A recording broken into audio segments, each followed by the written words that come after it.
Hi friends, welcome to serial அரங்கம். இந்த அரங்கத்துக்கு நீங்கள் இப்போ தான் முதல் முறை வரீங்க அப்படின்ற மாதிரி இருந்தால் பக்கத்தில் இருக்கிற சப்ஸ்கிரைப் பட்டனை கிளிக் பண்ணிக்கோங்க. அப்படியே நம்ம சேனலுக்கும் ஒரு சப்போர்ட் பண்ணிவிட்டு இந்த வீடியோக்கு ஒரு லைக் கொடுங்க.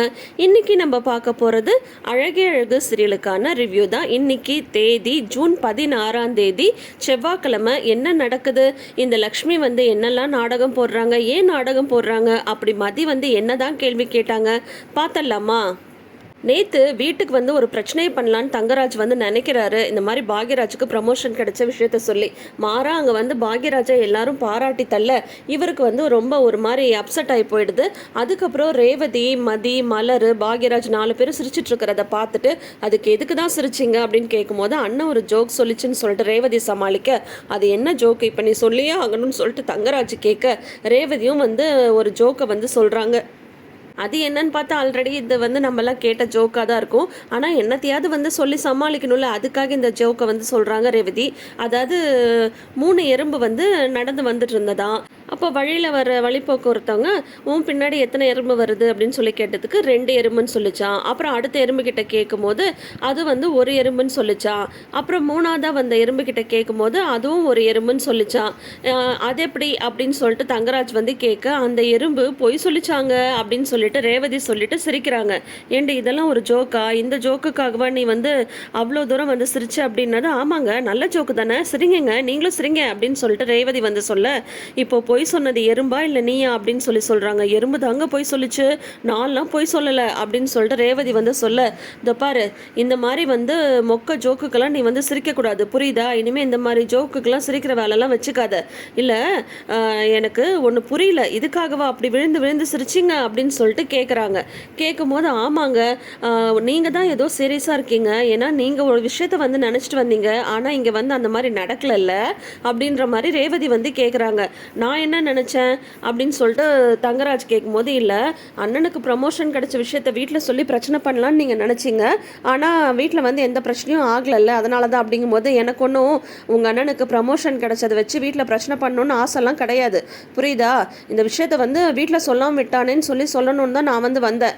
மற்றபடி அவனுக்கு ப்ரமோஷன் கிடைக்கிறதுல எனக்கு என்ன இருக்குது, எனக்கும் அதுக்கும் சம்மந்தமே கிடையாது அப்படின்ற மாதிரி தங்கராஜ் சொன்னாலும் மனசுக்குள்ளே நினச்சிக்கிறாங்க, என்னது இது, பிரச்சனையை பண்ணலான்னு நினச்சா இதுங்கெல்லாம் சந்தோஷமாக இருக்குதுங்க அப்படின்ற மாதிரி ரேவதி என்ன நினைக்கிற சொன்னாங்களோ அதையே தான் மனசில் பக்காவாக தங்கராஜ் நினச்சிட்டு இருக்காரு. சரி, ஓகே, இந்த கான்செப்ட் எல்லாம் முடிஞ்சதெல்லாம் ஒரு பக்கம் இருக்கட்டும். இங்கே வீட்டில் பார்த்தா அந்த லக்ஷ்மி அந்த கூடத்தில் உட்காந்துட்டு இருக்காங்க. அங்கே பக்கத்தில் ஒரு டம்ளர் இருக்குது. அது சுரேஷ் டீ குடிச்சிட்டு வச்சுட்டு போன டம்ளர். ஆமாம், இந்த மதி அந்த பக்கம் இந்த பக்கம் போகிறாங்க வராங்க. லக்ஷ்மி பார்த்துட்டே இருக்காங்க. புருஷன் டீ குடித்த டம்ளர் இங்கே இருக்குது, அதை எடுத்துகிட்டு போகணும்னு தோணுதா பாரிவளுக்கு அப்படின்ற மாதிரி நினைக்கிறாங்க. உடனே மதி கேட்குறாங்க, நீங்கள் என்கிட்ட ஏதாவது சொல்லணும்னு நினச்சிங்களா அப்படின்னு சொல்லும்போது, உன்கிட்ட யார் பேசுவா அப்படின்ற மாதிரி லக்ஷ்மி சொல்லிடுறாங்க. அதுக்கப்புறம் பார்த்தா மலர்கிட்ட சொல்லிட்டு இருக்காங்க மதி, நான் போய் வாஷிங் மிஷினில் துணியெல்லாம் போடுறேன் அப்படின்ற மாதிரி சொல்கிறாங்க. அதுக்கப்புறம் மலர் அந்த டம்ளரை பார்த்துட்டு, பாரு இந்த சுரேஷ் டீ குடிச்ச டம்ளரை அப்படியே வச்சுட்டு போயிட்டான், அதை கொண்டு போய் சிங்கில் போகணுன்னு கூட தோன்றதே இல்லை, எத்தனை தரம் தான் எனக்கு சொல்கிறதுன்னு தெரியல அப்படின்ற மாதிரி மலர் பேசிட்டு அந்த டம்ளர் எடுக்க போகும்போது உன்னை லக்ஷ்மி பிரச்சனையை ஆரம்பிக்கிறாங்க. நீ இரு, அவள் புருஷன் டீ குடிச்ச டம்ளர் தானே, அதை கூட எடுத்து கொண்டு போய் சிங்கில் போட மாட்டாளா அப்படின்னு சொல்லும்போது உன்னை மதி சொல்கிறாங்க, அது உங்கள் பையனே செஞ்சுருக்கணும், ஏன் ஆம்பளைங்கன்னா சிங்கில் கொண்டு போய் டம்ளரை கூட போடக்கூடாதுன்னு ஏதாவது இருக்கா என்ன? நீங்கள் இது கூட அவங்களுக்கு சொல்லி தரலையா அப்படின்ற மாதிரி மதி கேட்குறாங்க. வாய் எல்லாத்துக்கும் வாய், எல்லாம் உன்னை சொல்கிறதுக்கு இல்லை, உங்கள் அம்மா சொல்லணும், உன்னை என்ன தான் வளர்த்து வச்சுருக்காங்கன்னே தெரியல, எல்லாத்துக்கும் பிரச்சனை பண்ணுறது அப்படின்னு சொல்லும்போது, என்னெல்லாம் எங்கள் வீட்டில் நல்லா தான் வளர்த்துருக்காங்க, நீங்கள் தான் உங்கள் பையனை வளர்க்க தெரியாமல் வளர்த்துருக்கீங்க அப்படின்ற மாதிரி சொல்கிறாங்க.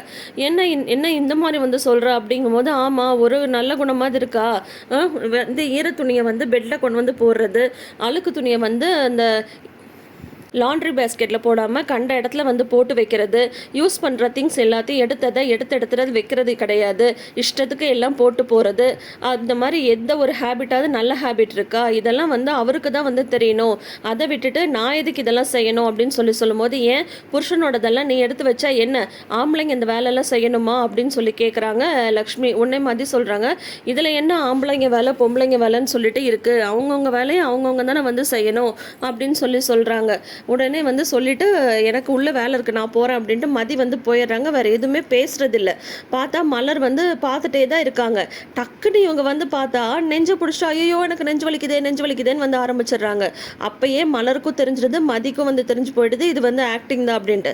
அதுக்கப்புறம் கத்துற சவுண்டை கேட்டு மதி வந்து வெளியில் வந்து நிற்கிறாங்க. இவங்க மதியை பார்த்துட்டு நெஞ்சை பிடிச்சிட்டு கதறதை வந்து மதி வந்து கவனிச்சிடுறாங்க. மலருக்குமே ஜாடை காட்டிடுறாங்க. எனக்கும் தெரியுது அப்படின்ற மாதிரி மலருமே வந்து ஜாடை காட்டுறாங்க. உடனே வந்து எனக்கு நெஞ்செல்லாம் அடைக்குது அப்படின்னு சொல்லும்போது சரி வாங்க ஹாஸ்பிட்டல் போகலாம் அப்படின்றாங்க மலர். நான் ஹாஸ்பிட்டலுக்குலாம் வரமாட்டேன் வந்து அப்படின்னு சொல்லிட்டு உடனே வந்து நீ ஸ்ருதியை வந்து நல்ல இடத்துல கல்யாணம் பண்ணி தரணும். சித்து வந்து பாவம் அவனுக்கு ஒரு பிஸ்னஸ் வந்து வச்சு கொடுத்துருங்க அப்படி இப்படின்னு சொல்லிட்டு இருக்கிற வேலை எல்லாத்தையும் வந்து சொல்லிட்டு இருக்காங்க மலர்கிட்ட. இந்த மாதிரி வந்து இவங்களை வந்து விட்டுறாத, ஸ்ருதிக்கு வந்து நல்ல மாப்பிள்ளையா பாரு அப்படின்ற மாதிரிலாம் சொல்கிறாங்க. நான் போனதுக்கப்புறம் நீங்கள்லாம் சந்தோஷமாக இருங்க அப்படி இப்படின்னு சொல்லிட்டு தேவையில்லாத ட்ராமா வந்து போட்டுட்ருக்காங்க. மலர் வந்து ஹாஸ்பிட்டல் போகலான்னாலும் வரமாட்டேன்றாங்க, போய் மாத்திரை வாங்கிட்டு வரேன்னாலும் வரமாட்டேன்றாங்க, தண்ணி குடிக்கிறீங்கன்னாலும் வேணான்றாங்க, எனக்கு வேர்க்குது இப்படி இருக்குது அப்படி இருக்குன்னதும் உடனே மலர் வந்து விசிறி எடுத்துகிட்டு வந்து விசிறாங்க. வாங்கத்த போகலாம் அப்படின்னு சொல்லிட்டு சொல்லும்போது கேட்குறதே இல்லை, அவ்வளோ ட்ராமா பண்ணிகிட்ருக்காங்க. இதில் போதாததுக்கு அவங்க மாமனார் வேற வந்துடுறாங்க. என்னாச்சு அப்படின்னு சொல்லிட்டு கேட்கும்போது ஐயோ ஏன் கேட்குறீங்க, எனக்கு நெஞ்சே வலிக்குது, உங்கள் புது மருமக பேச்சின பேச்சில் எனக்கு நெஞ்சு வலியே வந்துடுச்சு, எனக்கு பிள்ளைய வளர்க்கவே தெரியலையா, நான் வந்து இந்த மாதிரி தேவையில்லாத இதெல்லாம் பண்ணிகிட்ருக்கேனா, நான் வளர்க்க தெரியாமல் பிள்ளைங்களெலாம் வளர்த்து அவங்க வாழ்க்கையை வந்து வீணாக்கிட்டேனா, நான்லாம் இருக்கிறதே வேஸ்ட்டுன்ற மாதிரி சொல்லிட்டாங்க. என்னால் இந்த வார்த்தையெல்லாம் தாங்கவே முடியலைங்க. லக்ஷ்மி எப்படியெல்லாம் பிள்ளை வரத்தான் ஊரெல்லாம் வந்து பேசுமே, அது எல்லாம் இப்போ பொய்ன்ற மாதிரி இவ வந்து சொல்லிட்டாலே, என்னை யாரும் ஒரு வார்த்தை நாக்கு மேலே பல்லு போட்டு பேசுனது கிடையாது, ஆனால் இவ பேசிட்டாலே. எங்கள் மாமியார் வந்து ஒரு வார்த்தை சொன்னால் அதை மீறி நான் ஒரு வார்த்தை கூட பேசினது கிடையாதே, அவங்க என்ன சொன்னாலும் சரின்ற ஒரு வார்த்தை மட்டும்தானே நான் வந்து பேசுவேன். எனக்கு இப்படி ஒரு மருமக வந்து வாச்சிருக்காளே, வார்த்தைக்கு வார்த்தை என்னை வந்து குத்தி காட்டி பேசிட்டாலே, பிள்ளை வளர்க்க தெரியலன்னு என்ன பார்த்து சொல்லிட்டாலே அப்படி இப்படின்னு சொல்லிட்டு எக்ஸ்ட்ரா ஃபிட்டிங் எல்லாம் வேற போட்டு சொல்கிறாங்க. உன்னால் வந்து பேசவும் இருக்கவே முடியாதா, இப்போ பாரு அவன் நெஞ்சு வலியெல்லாம் துடிச்சிட்ருக்கா அப்படின்னதும் அவங்க ஹாஸ்பிட்டல் போகலான்னு சொன்னாலும் வரமாட்டேன்றாங்க மாமா அப்படின்னு சொல்லிட்டு மலர் வந்து சொல்கிறாங்க. நீ வாலட்சுமி நம்ம ஆஸ்பத்திரி போகலாம் அப்படின்னு சொன்னால் நான் வரமாட்டேன், இப்போ இங்கே சுரேஷ் வந்து வந்தாகணும், எனக்கு வந்து ஒரு நியாயம் தெரிஞ்சாகணும், நீங்கள் உடனே சுரேஷை வர சொல்லுங்கள், என் உசுறு இங்கே போனாலும் போகுமே தவிர நான் ஆஸ்பத்திரிக்கெல்லாம் வந்து வரமாட்டேன் அப்படின்னு சொல்லிட்டு ஆர்ப்பாட்டம் பண்ணுறாங்க அந்த அம்மா. அவங்கள பார்க்கும் போதே நமக்கே அவ்வளோ இரிட்டேட் ஆகுது. இந்த மாதிரிலாம் இருந்தால் டக்கு போயிட்டு ஒரு அரைஞ்சிடலாமான்ற மாதிரி தான் நமக்கு வந்து தோணும். ஏன்னா அவ்வளோ ஆக்டிங் போட்டுட்ருக்காங்க. அங்கே சுரேஷ் வந்து பார்த்தா போலீஸ் ஸ்டேஷனில் ஒரு முக்கியமான கேஸ் விஷயமா வந்து விசாரணை வந்து நடந்துட்டுருக்கு, அதை விசாரிச்சிட்ருக்காரு. அந்நேரத்துக்கு இவர் வந்து பார்த்தா ராகவன் ஃபோன் மேலே ஃபோன் வந்து அடிக்கிறாங்க.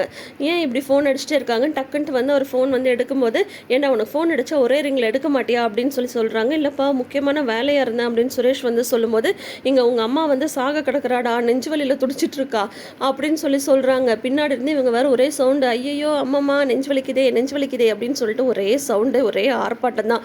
உன் பொண்டாட்டி உங்கள் அம்மா வந்து என்னெல்லாம் பேசியிருக்கா தெரியுமா, நீ முதல்ல வீட்டுக்கு கிளம்பி வா அப்படின்னு சொல்கிறாங்க. ஐயோ அப்பா எனக்கு இப்போ வேலை இருக்குப்பா, நீங்கள் அம்மாவை ஹாஸ்பிட்டல் கூட்டிகிட்டு போங்க அப்படின்னு சுரேஷ் வந்து சொல்கிறாங்க. ஏண்டா உங்கள் அம்மா விட உனக்கு வேலையிட முக்கியம், முதல்ல நீ கிளம்பி வா அப்படின்னு சொல்லிட்டு ஃபோனை வந்து வச்சிடுறாங்க. இது எல்லாத்தையும் அமைதியாக பார்த்துட்டு நின்றுட்டு இருக்காங்க மதி. சரி இன்னும் என்னெல்லாம் ட்ராமா நடக்கட்டும் அப்படின்ற மாதிரி வந்து நின்றுட்டுருக்காங்க. ஏன்னா இன்னைக்கு வந்து அவ்வளோ ட்ராமா. ஆனால் இன்னுமே இந்த காலத்தில் நிறைய வீட்டில் இந்த மாதிரிலாம் நடந்துட்டு தான் இருக்குது. ஏதாவது ஒரு வார்த்தை மருமக எதிர்த்து பேசிட்டா உடனே வந்து பேசாமல் படுத்துக்கிறது, சாப்பிடாமல் இருக்கிறது, அந்த மருமகளாக வந்து மன்னிப்பு கேட்குற வரைக்கும் இல்லாத ஆக்ஷன்லாம் பண்ணுறது, பசங்களை தூண்டி விட்டு 2 பேருக்கும் வந்து சண்டையை கிளப்பி விடுறது, புருஷனுக்கும் பொண்டாட்டிக்கும்னு சொல்லிட்டு இன்னும் இந்த மாதிரியான கேரக்டர்ஸ்லாம் இருக்க தான் செய்யுது. அதை தான் இன்றைக்கி வந்து கண்டென்ட்டாகவே கொண்டு வந்திருக்காங்க. ஸோ இதெல்லாம் பார்க்கும்போது நமக்கே கொஞ்சம் சிரிப்பாக தான் வருது. ஏன்னா நிறைய பேர் இந்த மாதிரி சுச்சுவேஷன்ஸ்லாம் கிராஸ் பண்ணி தான் வந்திருப்பாங்க இல்லையா. ஸோ என்ன நடக்குதுன்னு வெயிட் பண்ணி பார்ப்போம். உங்களுக்கு இந்த எபிசோடு பிடிச்சிருந்தா இந்த வீடியோக்கு ஒரு லைக் கொடுங்க. தொடர்ந்து அப்டேட்ஸ்க்கு நம்ம சேனலை மறக்காமல் சப்ஸ்கிரைப் பண்ணிக்கோங்க. நோட்டிஃபிகேஷன் பெல் ஐக்கானில் ஆல் சிம்பிளை கிளிக் பண்ணிக்கோங்க. இந்த சீரியல் அரங்கம் சேனலை நிறைந்த அரங்கமாக மாற்ற வேண்டியது உங்களுக்கான பொறுப்பு. நிறைய பேர் நம்ம சேனலை விரும்பி பார்க்குறீங்க, ஆனால் இன்னும் சப்ஸ்கிரைப் பண்ணாமல் இருக்கீங்க. ஸோ சப்ஸ்கிரைப் பண்ணிவிட்டு சேனலுக்கும் ஒரு லைக் கொடுங்க. தொடர்ந்து நம்ம சேனலுக்கு உங்களோட சப்போர்ட்டை கொடுங்க. பார்ப்போம், பகிர்வோம், ரசிப்போம், என்றும் தொடர்வோம். நன்றி.